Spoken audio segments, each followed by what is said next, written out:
Hello, friends. Welcome to Great People Interview Series. Once again, I've got somebody who is so inspirational, so motivational.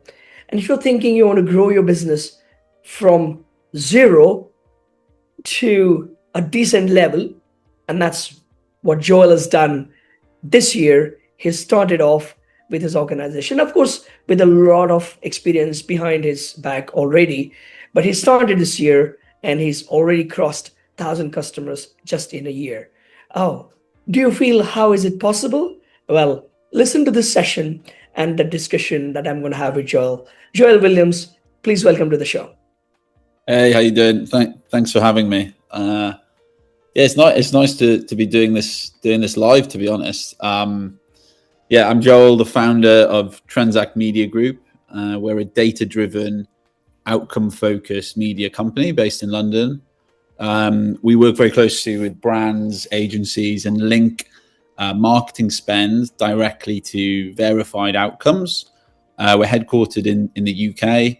I'm originally from Wales, but we have clients across Europe, APAC, Middle East, and in the new year we're going to be fairly serious about North America. We have some clients in North America, but yeah, we haven't taken it too seriously yet because it's a different beast. Yeah. Wow. Well. I'm too excited to get straight away into the topic.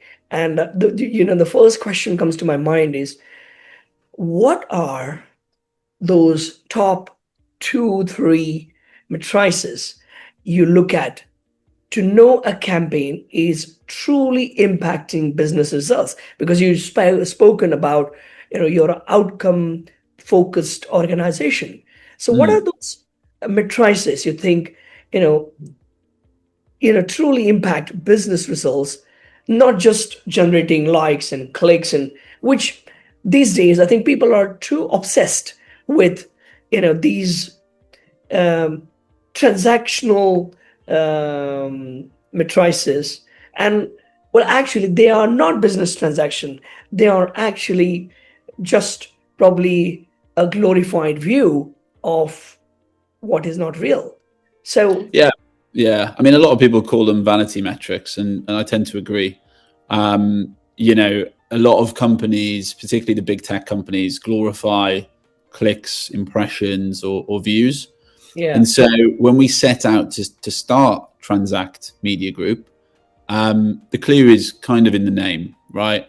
The reason why we're called Transact Media Group is because we want to get more transactions from your media. And Wow. so the main signals that we identify are obviously verified transactions. So we have a product internally called Brandformance, which is effectively our measurement side of the business. What that does is it says, did my media actually lead to a transaction? And we've done this in partnership with Mastercard. We don't want to mark our own homework. We do that with our trusted partner, Mastercard, where we look at controlled versus exposed groups, the impact of media spend on transactions for advertisers. And so that would be one of the main things that we would start to do, particularly with enterprise companies, where you need to move the needle by a 0.5% or up to 2%. When you're moving, with those large numbers, the number is fairly large. The second area is obviously incrementality. I think a lot of companies pride themselves on, acquiring customers, right? But the main thing that we as a business challenge ourselves on is, are they incremental? Are they new customers? We're fortunate to work with, over 100 kind of direct to consumer advertisers where there are repeat purchases, or there are customers who may churn for 3 months and then come back. And so we've built quite a nice method internally to, get paid or pay our partners on a new versus existing customer basis. And in a similar way to how we do this with Mastercard, we also work closely with businesses like Triple Whale, for example, which is a very good kind of optimization area for a lot of those types of businesses. And I think finally, just on this, I know you asked for two, but maybe if I can add three. I think having a very strong data strategy is always going to be at the forefront of anything that we want to do. And so instead of thinking about the end outcome, sometimes you need to take a step back and look at, what is the forecast likely to be, and am I doing everything I can to get to the position I want to be. Wow, brilliant. So let's try and understand this a little more in the context of probably your business success stories that you want to share. So what exactly is the kind of problem that you're solving? Maybe you can explain, one or two of your product and services, what you did, so kind of get a better idea of, what we are driving. Because I think what you said does make sense, but not enough to kind of understand, because the entire world is looking at different sort of matrices, which is not transaction. And if you're saying that you have certain products, and as we discussed earlier, you have something that is guaranteed products. So, which is very rare in marketing, you guaranteeing something. So if you, I'll let you carry on and discuss this in as much detail as possible. Yeah, I mean, within each product we have a lot, a vast array of services, right? And I guess to take a step back, over the last 12 months, we've spent 12 months really building out the business, right? We launched about February time, so less than 12 months ago. And, over the last, 10 months, we've been kind of evolving, our internal services product suite so that it's, prepared for scale, right? So our direct services clients, we have around 200 to 250 at the moment. And what's been fantastic about having one very engaged and understanding clients, I like to see them as more partners, has been their willingness to really grow with us, right? And work alongside some of the new initiatives that we have. And I'll talk a little bit about them now. But just to stay there, I think it's really been crucial to the success of our clients, but also crucial to the success of ourselves, that we've had partners and clients lean in and follow our guidance, really, when it comes to utilizing transactional data in order to drive business outcomes. So what that's really done is paved the way for us to, set our own standards to an extent when it comes to, our product suite. And across the business now, we have obviously Transact Media Services, which will be our kind of managed service opportunities, where we have, one-to-one contacts with the clients and things like this. And then obviously what we're doing is releasing those products so that partners and agencies themselves can then utilize our products. And this comes from our transactional data product that we've launched with Mastercard. This comes from our measurement product, again, which we've launched with Mastercard. And our guaranteed business outcomes side of the business, which looks at doing Google on a fixed cost per sale. It looks at doing programmatic advertising on a fixed cost per sale. And then as we get closer to 2020, 2026, we're also launching our own ad server, which is where we actually work more closely with publishers, overlaying our transactional insights before it enters the bid stream for programmatic marketing. Wow. And then obviously offering that as a service again to partners like Pubmatic and Equative and a heap of supply side partners that actually want to work with us in a full funnel way. And then as we evolve, naturally we've focused a lot on the B2B side of the marketplace. But we are now launching Transact Shopping, which is our kind of comparison shopping business unit, which kind of allows us to do Google shopping on a cost per sale.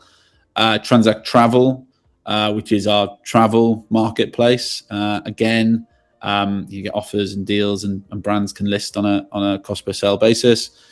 And then kind of as we kind of get closer, we're also going to be launching our own news site as well, where we have more relatable offers and deals in relation to news that consumers want to produce. So yeah, it's been a busy 10 months, and I don't see the next 10 months getting any quieter. So I'll probably have a few more grey hairs when we speak next time. Yeah. Well, I hope not. I think it's all good. And you said you work through the agencies, and if I just pick on one of those, you talked about Mastercard, the couple of things that you're doing, with Mastercard, and so which of that is available for agencies, and how does it exactly work? Yeah, I mean, to be honest, up until now, I'd say up until about 2 months ago, the agencies weren't really a priority for me. However, internally, our chairman used to be global CEO of investment at one of the biggest agencies in the world called Omnicom Media Group. And so, Barry is kind of important in kind of twisting our arm, I'd say. And also Dan, who's our chief revenue officer, also used to do a lot of work with all the holding companies when it came to his time at CNBC. So for me, the agency business is something that we are going to be focusing a lot on moving into next year, just due to the sheer success we've seen here, but also in the APAC and also in the Middle East. We've seen a lot of the agency holding groups lean in. And so for us, for the agency business and the agency marketplace, the tools and the creativity and the data that we're bringing to them is something that allows them to look good in front of their customers. And I hope that they'll look as good as we look, to our service customers, as they can look to their customers. So basically, if I have to summarize this for agencies, and some of the agencies probably listening to this interview as well, you are going to be the better, improved dashboard for the data they already have, and what more? I would say slightly different. We can facilitate strong data for targeting, right? So you can utilize our data to increase the effectiveness of your marketing strategy to increase sales, is probably the first thing. And then secondly, if you think, hey, I don't want to take the risk, you guys take the risk, we'll have a look at it, and we might take the risk. And so from our side, in that regard, we're very much like a media kind of hedge fund type of business, because we're risking media dollars on a CPM or CPC, but only getting paid on a cost per sale. And so obviously we have a lot of risk factors that go into this, and we do a lot of due diligence per company that we work with. Yeah. Because at the end of the day, if we don't get paid and we've spent money, then we're losing money. So, and I don't like doing that. So yeah, that's kind of one of the main things. Right. And so how does your partnership with Mastercard play a role into this mix? We work with Mastercard on data. So in pretty much every market that Mastercard have data in, we've ingested that data. And so the data is typically in hashed transactional IDs or lat longs. What we do is we create that linkage. So we create that linkage between an offline transactional anonymous, obviously, data set and whether or not that can be targeted in an online sphere. So it's always, from a Mastercard point of view, it's always linked to geos. And then we then create the linkage to bring that geo data into the hands of a marketeer. Wow. Wow. Well, it seems, you have lots of things sorted, but I still have to ask, what are some of the challenges you're currently facing in your business? Oh, that's a big one. What, today or every day? In general, right now, what are your challenges? We From here on, that you will have to solve those challenges before you get to the next milestone of your business. hiring is always when I was at TikTok, we hired very well. We I'd love to only imagine that if we grew at the same pace that they grew.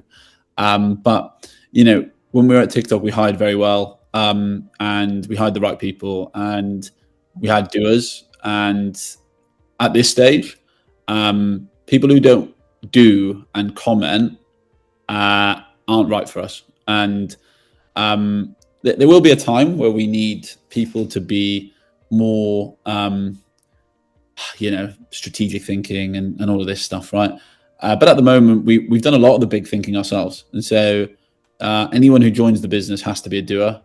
They have to get stuff done, and really that's probably the main mindset that we look for in anyone that we're hiring. When it comes to more broad decision making across the business, we're bootstrapped. We haven't taken any investment. So if somebody wants to write me a check, we can have a chat about that. But yeah, for me, right now, I don't see any problems. I think it's all opportunities. Hiring is on the tech side or the marketing side? Which hiring you think you want to be doing in coming weeks, months? Well, tech is kind of under control. And despite not having a tech background, from a pixel and coding point of view, I've learned fairly quickly in how that world works, and so have some of my team. And so we're fairly good there. And again, I think from a understanding point of view, I encourage anyone who works for our business to know exactly how every part of the business works from an early stage. So for me, I would say we probably need some more client success managers and things like this. But right now, it's a nice environment to maintain growth and still have very much control over the decision making. When things get too big, sometimes decision making can get lost. It can get caught in hierarchies, and for now, that would feel like a burden to the company. Yeah, fair enough. I think let's get back to your core, which is again the matrices. So, what are those top matrices you rely on to know a campaign is truly impactful? So I think it really comes down to sales, right? So sales, transactions. If we're optimizing towards transactional business outcomes, was there an uplift, right? It's as simple as that. If they haven't seen an uplift, okay, yeah, they might be looking at brand loyalty or engagement rates, or there might be some fancy out of home advert on Piccadilly Circus or whatever it is, right? Which is fine, but like we're very much about, as I've rightly said at the start, driving more transactions from your media. And so if you're in my head, if we're not doing that, then we're probably doing something wrong. Wow. Okay. Well, if you could tell us, I think we're coming, closer towards the end of the conversation. If you could give us any client story without necessarily telling the name, what the problem was and how you turned that problem into a great success story. Sorry, could you repeat the question? Well, any success story that you want to narrate for any of your product or services. So yeah, I think If you tell us the problem, the customer came to you with a problem, and then you're proud to say that this is what we did, and then we actually in 3 months time, 6 months time, this is the result we produced. Yeah, I mean, I think every company we work with has a problem. So I mean, it fairly simple, right? Like my marketing strategy is struggling to get more sales. Yeah. How can you help me get more sales? And yeah, we obviously do an audit on the client. We will look at what the performance was, how things were set up, and then scale it from there. Really, naturally, the teams are always looking at data sets. We're looking at monthly site visits. We're looking at historical data that we see for conversions and transactions in that particular vertical. Yeah, like we obviously do a lot of the kind of due diligence before accepting to take on a challenge or a KPI or anything like that. So yeah, like that's and typically clients understand that because they have a problem. What we don't really like is when people don't follow our methodology, right? And they say, "Hey, turn this around in 2 weeks." Doesn't work for us, right? We reject a lot of business when they don't follow our rules and what we want to do. For us, we see ourselves as an always-on partner for any client we work with. And so, if you're not willing to work with us for at least a couple of months, depending on the product, it's not really worth our time.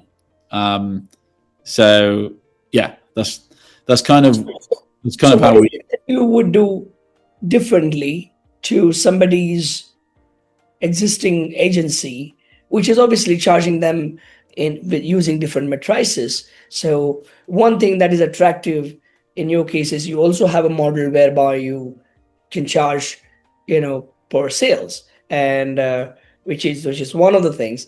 But what is it that you do differently to the other agencies, which it's kind of your differentiator? That's why people come to you, and that's why they find success and they stick around. I think that we obviously provide a service that a lot of agencies and brands just don't do. So and like we're risking money, right? So some people are scared to do that. Like, yeah, if we're spending money on a cost per view or cost per click and getting paid on a cost per acquisition, people don't want to do that. What if the product, absolutely right. It's a risk, because what if the product is not good, your marketing is great, but the product is not the right fit for the market, for the price that they're trying to sell. And then obviously whatever marketing you do may or may not work. So of course, when you do your due diligence, that this product is likely to sell. So I think your due diligence in the first place itself is your USP, that if you take on the contract, which means the product, its price, its features are somewhere acceptable, because you are showing the confidence to sell it.